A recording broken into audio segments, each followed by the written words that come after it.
here in Washington, where today's daily coronavirus briefing was less of an update on the pandemic and more of a defense by the president of the job he says he's done to contain it.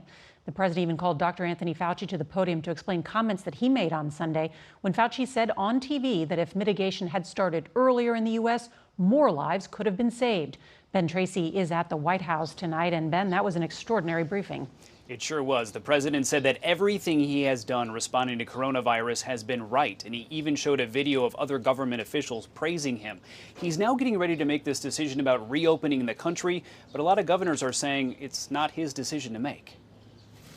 The president says he's in charge of deciding when and how to reopen the country, calling it the biggest decision of his life. But some governors, including J.B. Pritzker of Illinois, say the president can provide guidance, but they will decide. But it is true that it's up to the governors to make decisions about the executive orders that we've put in place. California, Oregon, and Washington state are working together on plans for reopening once it's safe to do so. And governors from 6 states in the Northeast, including New York's Andrew Cuomo, held a call today to coordinate their plans. It's not going to be we flick a switch and everybody comes out of their house and gets in their car and waves and hugs each other. CBS News has learned President Trump has been calling his friends and associates in recent days, asking about when he should reopen the country, and also what they think of Dr. Anthony Fauci.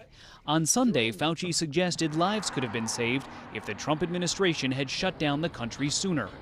If we had, right from the very beginning, shut everything down, it may have been a little bit different, but there was a lot of pushback about shutting things down back then.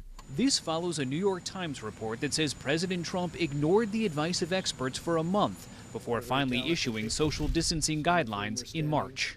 On Sunday night, the president retweeted an attack on Fauci from a failed GOP congressional candidate that included the message, "Time to fire Fauci."